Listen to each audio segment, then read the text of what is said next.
Advocate Anil boss, ഇപ്പോൾ കോൺഗ്രസ് നേരത്തെയുള്ള നിലപാടല്ല അൻവറിനോട് എന്ന് സൂചന നൽകുന്ന പ്രതികരണങ്ങൾ കെ സുധാകരൻ അടക്കം നൽകി കഴിഞ്ഞു. പക്ഷേ താൻ ആരുടെയും വാതിൽ മുട്ടില്ല എന്ന് അൻവറും പറയുന്നുണ്ട്. വാതിൽ മുട്ടാനൊന്നും പോയില്ല എങ്കിലും അൻവറിൻ്റെ ഇപ്പോഴത്തെ നിലപാടുകൾ നിങ്ങൾക്ക് സ്വീകാര്യമാണ്. അദ്ദേഹം ഒരുപക്ഷെ ഒരു പുതിയ സംഘടന ആലോചിക്കുന്നു എന്നുള്ള വാർത്തകളുണ്ട്. നാളെ എന്തായാലും ഒരു പൊതുസമ്മേളനം വിളിച്ച് അദ്ദേഹത്തിന് എത്രത്തോളം ജനപിന്തുണയുണ്ട് എന്ന് കാണിക്കാൻ പോകുന്നു. അൻവറിനെ രാഷ്ട്രീയമായി നിങ്ങൾ ഉപയോഗപ്പെടുത്തുമോ? കോൺഗ്രസ് എന്താണ് ഇപ്പോൾ അൻവറുമായി ബന്ധപ്പെട്ട് നിങ്ങൾ എടുക്കുന്ന സമീപനം? എന്താണ്? വന്നാലും വന്നില്ലെങ്കിലും അൻവർ പറയുന്ന കാര്യങ്ങൾ ശരിയാണ് എന്നൊരു സമീപനം തന്നെയാണോ നിങ്ങൾക്കുള്ളത്? അങ്ങനെയെങ്കിൽ എല്ലാ നേതാക്കളും അങ്ങനെ ഒരു പ്രതികരണം നടത്താത്തത് എന്തുകൊണ്ടാണ്? പ്രത്യേകിച്ച് വി ഡി സതീശൻ.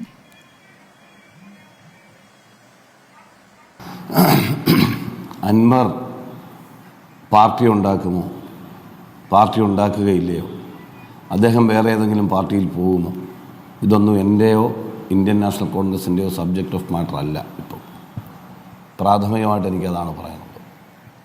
കഴിഞ്ഞ കുറച്ചേറെ കാലങ്ങളായി കേരളത്തിലെ പ്രതിപക്ഷം നിയമസഭയ്ക്കകത്തും പുറത്തും പല സന്ദർഭങ്ങളിൽ ഒരു ഘട്ടത്തിൽ ഇടതുപക്ഷ മുന്നണിയിലെ രണ്ടാമത്തെ പ്രധാന കക്ഷിയായ CPIയുടെ നേതാവ് ആനി രാജ ആണ് പരസ്യമായി കേരളത്തിൻ്റെ പൊതുമണ്ഡലത്തിൽ പറഞ്ഞത് കേരളത്തിലെ പോലീസിൽ സംഘപരിവാർ സെല്ലുകളുണ്ട്. അല്ലേ? ഞങ്ങളാരെങ്കിലും ആണോ പറഞ്ഞത്? ഇപ്പം പ്രതിപക്ഷം പറഞ്ഞ കാര്യങ്ങളെ രാഷ്ട്രീയം എന്ന് പറഞ്ഞ് അധികാരമില്ലാത്തതിൻ്റെ ഫ്രസ്ട്രേഷൻ എന്ന് പറഞ്ഞ് അപഹസിച്ച ഇടത്തു നിന്നും സ്വന്തം മുന്നണിയിലെ ഘടകകക്ഷിയായ ഒരു ദേശീയ തലത്തിൽ പ്രവർത്തിക്കുന്ന ആനി രാജ പറഞ്ഞ ആ വാക്കുകളെ തൃണവൽക്കരിച്ച അവരാണ് CPIക്കാരുൾപ്പെടെ അന്നത്തെ പാർട്ടി നേതാക്കൾ. അത് തൃണവൽക്കരിക്കുകയുണ്ടായി. ഇന്ന് ആനി രാജയെ അന്ന് നിഷേധിച്ച ബിനോയ് വിശ്വത്തിൻ്റെ പാർട്ടിയും ബിനോയ് വിശ്വവും അവർ പറഞ്ഞ അഭിപ്രായത്തിലേക്ക് എത്തുന്നത് കേരളം കാണുകയാണ്. കേരളത്തിൻ്റെ നിയമസഭയിൽ കോൺഗ്രസിൻ്റെ അംഗങ്ങളും UDFൻ്റെ ഘടകകക്ഷികളിൽപ്പെടുന്ന അംഗങ്ങളും ഉന്നയിച്ച വിഷയങ്ങൾ രാഷ്ട്രീയ പ്രേരിതമാണ് എന്ന് പറഞ്ഞിടത്തുനിന്ന് ഭരണകക്ഷി MLA ഉന്നയിക്കുന്ന നിലയിലേക്ക് വരികയും അത് കേരളത്തിലെ പൊതുസമൂഹം കൂടുതൽ അത് വാർത്തയാകും. സ്വാഭാവികമായും ഒരു പാർട്ടിക്കകത്ത് നിന്ന് ഒരു തിരുത്തൽ ശബ്ദം ഉയരുമ്പോൾ അത് കൂടുതൽ ചർച്ച ചെയ്യപ്പെടും, സ്വാഭാവികമാണ്. അതുകൊണ്ട് കഴിഞ്ഞ 2 മാസക്കാലമായി അൻവറിൻ്റെ സ്റ്റേറ്റ്മെൻറ്റുകൾക്കാണ് കേരളം കാതോർക്കുന്നത്. അതിനൊന്നും തർക്കം എനിക്കില്ല. അതൊക്കെ ഓരോ സമയത്തെ സാഹചര്യമാണ്. പക്ഷെ ഇവിടെ ഞാൻ ഇന്നിപ്പോൾ CPMൻ്റെ മലപ്പുറം ജില്ലാ സെക്രട്ടറിയുടെ സ്റ്റേറ്റ്മെൻറ്റ് കണ്ടു, CPM സംസ്ഥാന സെക്രട്ടറിയുടെ കാണുന്നു. മുഴുവൻ ആളുകളും അൻവർ CPMനെ എതിർത്തു എന്ന നിലയിലാണ് ക്യാമ്പയിൻ. കമ്മ്യൂണിസ്റ്റ് പാർട്ടിയെ അല്ലെങ്കിൽ മാർക്സിസ്റ്റ് പാർട്ടിയെ വെല്ലുവിളിക്കാൻ വളർന്നിട്ടില്ല. ഈ ചെങ്കൊടി ഞങ്ങൾ ഉയർത്തിപ്പിടിക്കും. ഇതിന് ഞാൻ ഈ കഴിഞ്ഞ 2 മാസത്തെ ഒരു പത്രസമ്മേളനത്തിലും കമ്മ്യൂണിസ്റ്റ് പാർട്ടിക്കെതിരായോ ചെങ്കൊടിക്കെതിരായോ CPM എന്ന് പറയുന്ന രാഷ്ട്രീയ പ്രത്യയശാസ്ത്രത്തിനെതിരായോ ആ പാർട്ടിക്കെതിരായോ അൻവർ സംസാരിച്ചതായി ഞാനെങ്ങും കേട്ടില്ല. സ്മൃതി കേട്ടോന്ന് എനിക്കറിയില്ല, കേട്ടിട്ടുണ്ടെങ്കിൽ തിരുത്താം. എൻ്റെ അനുഭവത്തിലും അറിവിലും എൻ്റെ ബോധ്യത്തിലും ഞാൻ കേട്ട ഒരു വാർത്തകളിലും കേരളത്തിലെ കമ്മ്യൂണിസ്റ്റ് പാർട്ടിയെയോ CPMനെയോ ഒരു ഘട്ടത്തിലും അൻവർ എതിർത്തതായി എനിക്ക് കാണാൻ കഴിഞ്ഞില്ല. പിന്നെന്തിനാണ് ഈ കമ്മ്യൂണിസ്റ്റ് പാർട്ടിയെ തൊട്ട് കളിച്ചാൽ തട്ടിക്കളയും കട്ടായമെന്ന് മുദ്രാവാക്യം വിളിക്കുന്നത് എന്ന് മാർക്സിസ്റ്റ് പാർട്ടിയുടെ ആളുകൾ കേരളത്തിലെ പൊതുസമൂഹത്തോടൊന്ന് പറഞ്ഞു കൊടുക്കുന്നത് നല്ലതായിരിക്കും. കമ്മ്യൂണിസ്റ്റ് പാർട്ടിയെ വെല്ലുവിളിക്കാത്ത ആ പ്രത്യയശാസ്ത്രത്തെ ഉയർത്തിപ്പിടിക്കണമെന്ന് പറയുന്ന വർഗ ബഹുജന സമരത്തിലൂടെ കടന്നു വന്ന ആളുകൾ അവരോടൊപ്പം നിൽക്കണം എന്ന് പറയുന്ന അൻവറിനെ എന്തിനാണ് തട്ടിക്കളയും കാണിച്ചു തരാം എന്ന് പറയുന്നതെന്ന് എനിക്ക് മനസ്സിലാകുന്നില്ല. അദ്ദേഹം ഉയർത്തിയ വിഷയങ്ങളിൽ ഇവിടെ ശ്രീ വള്ളികുന്നം ചർച്ചയിൽ പങ്കെടുത്തുകൊണ്ട് സംസാരിച്ചപ്പോൾ പറഞ്ഞു, സബ്ജക്റ്റിലേക്ക് വാ, അൻവർ പറഞ്ഞ വിഷയങ്ങളിലേക്ക് വാ. ADGP അജിത് കുമാർ എന്തിനാണ് RSS നേതാക്കളെ കണ്ടത്? കേരളത്തിലെ പോലീസിൽ സംഘപരിവാറിൻ്റെ സെല്ലുകൾ പ്രവർത്തിക്കുമ്പോൾ മുഖ്യമന്ത്രി, പ്രത്യേകിച്ച് ആഭ്യന്തര വകുപ്പ് മന്ത്രി കൂടിയായ പിണറായി വിജയൻ മൗനം പാലിക്കുന്നത് എന്തുകൊണ്ടാണ് ഇതിൻ്റെ അകത്തൊരു രാഷ്ട്രീയ നിലപാട് പറയാൻ CPM നേതാക്കൾക്ക് കഴിയാതെ പോകുന്നത്? വിഷയത്തെ അഡ്രസ്സ് ചെയ്യാൻ CPM നേതാക്കൾക്കോ ഗവൺമെൻറ്റിനോ കഴിയാത്തത്?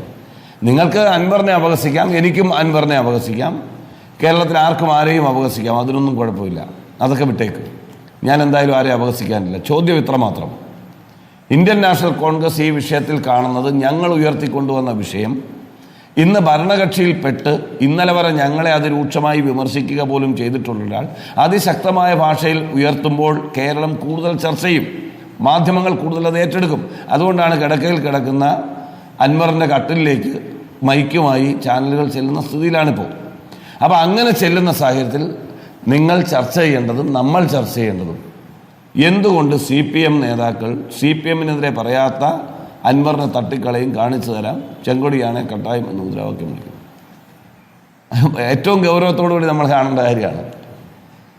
അപ്പം കേരളത്തിൻ്റെ മുഖ്യമന്ത്രിയെ സംബന്ധിച്ചിടത്തോളം ADGP എടുത്തിട്ടുള്ള ഈ കൂടിക്കാഴ്ചയിൽ അദ്ദേഹത്തെ തള്ളിപ്പറഞ്ഞുകൊണ്ട് ഒരു നിലപാട് പറയാത്തത് അന്വേഷണം നടക്കുന്നു എന്ന കാരണം കൊണ്ടല്ല.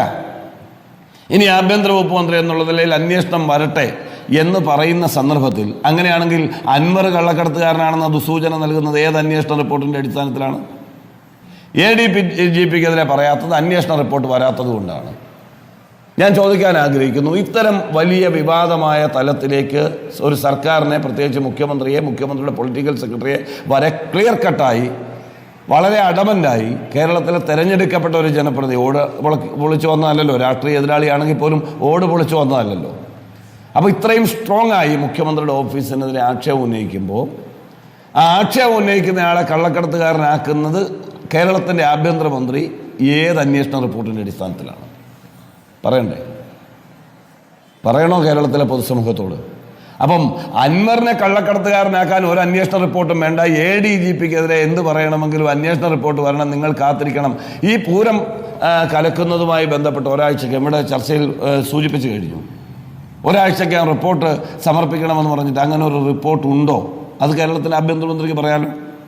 അങ്ങനെ ഒരു റിപ്പോർട്ട് എന്തുകൊണ്ട് വന്നില്ല? വരാത്തതിൻ്റെ പേരിൽ ഉത്തരവാദിത്തപ്പെട്ട ഉദ്യോഗസ്ഥനെതിരെ നടപടി സ്വീകരിച്ചോ? കേരളത്തിലെ ആഭ്യന്തരമന്ത്രിക്ക് പറയാമല്ലോ. പറഞ്ഞോ? ഇവിടെ നമ്മൾ കാണേണ്ട ഒന്ന് മാത്രമാണ്, കേരളത്തിലെ പൊതുമണ്ഡലത്തിൽ പൊതുസമൂഹത്തിൻ്റെ മുന്നിൽ നഗ്നനാക്കപ്പെട്ട അവസ്ഥയിലാണ് കേരളത്തിൻ്റെ മുഖ്യമന്ത്രിയും പാർട്ടിയിലെ കച്ചവടക്കാരായിട്ടുള്ള ആളുകൾ. എല്ലാ CPM-കാരും ഞാൻ പറയുന്നില്ല.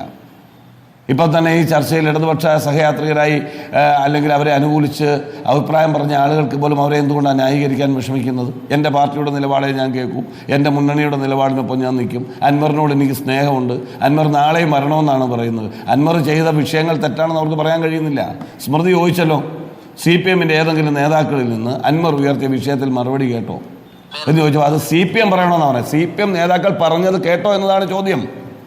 ആ ചോദ്യത്തിന് ഉത്തരമുണ്ടോ? ഉത്തരമില്ല എന്ന് പറഞ്ഞാൽ അതിനർത്ഥം പൊതുസഭയിൽ നഗ്നമാക്കപ്പെട്ട രാജാവിൻ്റെ അവസ്ഥയിലാണ് കേരളത്തിൻ്റെ മുഖ്യമന്ത്രി.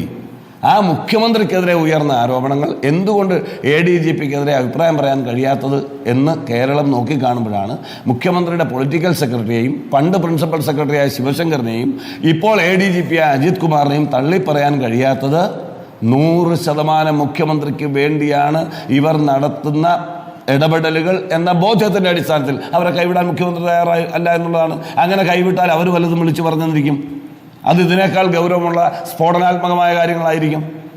ആ സ്ഫോടനാത്മകമാകാൻ സാധ്യതയുള്ള കാര്യങ്ങൾ പുറത്തു വരാതിരിക്കണമെങ്കിൽ ശശി കൊള്ളാമെന്ന് പറയണം, അജിത് കുമാർ കൊള്ളാമെന്ന് പറയണം, അവരെ വേദനിപ്പിക്കാൻ പറ്റില്ല. പക്ഷേ കേരളത്തിൽ ഏറ്റവും കൂടുതൽ MLA-മാരിൽ UDF-നെ ഏറ്റവും കൂടുതൽ ശക്തമായി സഭയ്ക്കകത്തും പുറത്തും ശരിയുണ്ടെങ്കിലും ശരിയില്ലെങ്കിലും ശക്തമായ പോർമുഖം തുറന്ന നേതാവാണ് അൻവർ. ആ കാര്യത്തിൽ എനിക്ക് തർക്കമൊന്നുമില്ല. ഞങ്ങളെ വിമർശിച്ചിട്ടുണ്ടെന്ന്, ഞങ്ങൾക്കെതിരെ ആക്ഷേപം ഉന്നയിച്ചിട്ടുണ്ട്. പക്ഷെ അവിടെയെല്ലാം നിങ്ങൾ തോളത്തും തലയിലും ഏറ്റിവെച്ച് ഈ നാടെമ്പാടും കൊട്ടിഘോഷിച്ച് അൻവറിന് വാഴ്ത്തുപാട്ടുമായി സൈബർ ഇടങ്ങളിൽ ഇറങ്ങിയ ആളുകൾ എവിടെ? ഇപ്പം പറയുന്നു 48 മണിക്കൂർ കൊണ്ട് മാറി. 48 മണിക്കൂർ കൊണ്ട് ഒരു സൈബർ ഇടത്തും മാറിയിട്ടില്ല. PR വർക്കുകളുടെ അടിസ്ഥാനത്തിൽ പ്രവർത്തിക്കുന്ന ആളുകൾ മാത്രമാണ് അൻവറിനെ എതിർത്തുകൊണ്ട് രംഗത്ത് വന്നിട്ടുള്ളത്. യഥാർത്ഥ സാഹചര്യത്തിൽ കൃത്യമായ രാഷ്ട്രീയം പറയുന്ന, കൃത്യമായ വിമർശനം ഉന്നയിക്കുന്ന സൈബർ സ്പേസിലെ പോരാളികൾ ഇപ്പോഴും രംഗത്ത് വന്നിട്ടില്ല. അവർ രംഗത്ത് വരില്ല. കാരണം അവർ പിണറായി വിരുദ്ധതയിൽ ഉറച്ചു കഴിഞ്ഞിരിക്കുന്നു. ഈ പാർട്ടിയുടെ മുച്ചൂട് മുടിച്ചിട്ട് ഈ മനുഷ്യൻ പോകൂ എന്ന് ആ പ്രസ്ഥാനത്തെ സ്നേഹിക്കുന്ന സാധാരണക്കാരായ, പാർട്ടിയെ നെഞ്ചിലേറ്റ് ജീവന തുല്യം സ്നേഹിക്കുന്ന CPM-കാർ തിരിച്ചറിഞ്ഞിരിക്കുന്നു. ആ തിരിച്ചറിവിൽ നിന്നുകൊണ്ടാണ് മുഖ്യമന്ത്രിക്കും കുടുംബത്തിനുമെതിരെ, അല്ലെങ്കിൽ മുഖ്യമന്ത്രിക്കും മരുമകനുമെതിരെ, മുഖ്യമന്ത്രിക്കൊപ്പം ഓശാന പാടുന്നവർക്കെതിരെ മാത്രമാണ് ഈ ഗവൺമെന്റ്.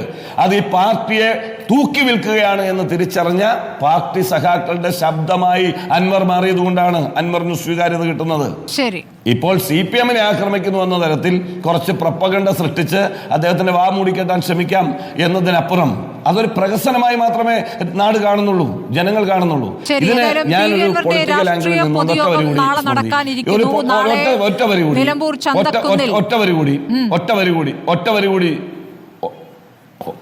ഒറ്റ വരി കൂടി സ്മൃതി, ഞാനിപ്പോൾ ഒരു കോൺഗ്രസ് പാർട്ടിയുടെ അല്ലെങ്കിൽ ഐക്യ ജനാധിപത്യ മുന്നണിയുടെ പ്രതിനിധിയായി ഈ ചർച്ചയിൽ പങ്കെടുത്തുകൊണ്ട് ഇതിൻ്റെ ഭാവി രാഷ്ട്രീയത്തെക്കുറിച്ചല്ല ഞാൻ ചർച്ച ചെയ്യുന്നത്. നമ്മുടെ നാട് ഇന്നലെ വരെ മൂടിവെക്കാൻ ശ്രമിച്ച വിഷയങ്ങൾ വീണ്ടും ഗൗരവപൂർവ്വം ചർച്ചയാകുമ്പോൾ അത് മുഖ്യമന്ത്രി, ആഭ്യന്തര വകുപ്പ് മന്ത്രി സ്ഥാനത്ത് നടക്കം മാറി നിന്നുകൊണ്ട് സുതാര്യമായ അന്വേഷണത്തിന് തയ്യാറാകണം. കാരണം കാവൽക്കാരനാണ് ഇപ്പോൾ സംശയത്തിന്റെ മുൾമുനയിൽ നിൽക്കുന്നത്. അന്വേഷണ നടപടിയെടുക്കേണ്ട ഉത്തരവാദിയായിട്ടിരിക്കുന്നയാൾ പ്രതിയാകുന്ന സാഹചര്യമാണ് ഇന്ന് കേരളം കാണുന്നത്. അങ്ങനെ ഒരാൾ ആ സ്ഥാനത്തുനിന്ന് മാറി നിൽക്കണം. ആ മാറി നിന്നിട്ട് CPM മറ്റൊരാൾ പെട്ട CPM എന്ന് പറയുന്ന രാഷ്ട്രീയ പാർട്ടിക്ക് ഒറ്റയ്ക്ക് ഭൂരിപക്ഷം ഉണ്ടല്ലോ, അവർ തീരുമാനിക്കട്ടെ അവരുടെ മുഖ്യമന്ത്രിയെ. എന്തായാലും കോൺഗ്രസ്സുകാരെ പിടിച്ച് മുഖ്യമന്ത്രിയാക്കാൻ പറ്റത്തില്ല ഇന്നത്തെ രാഷ്ട്രീയ സാഹചര്യം. അതുകൊണ്ട് CPM മറ്റൊരു മുഖ്യമന്ത്രി ആഭ്യന്തരമന്ത്രിയെ വരട്ടെ.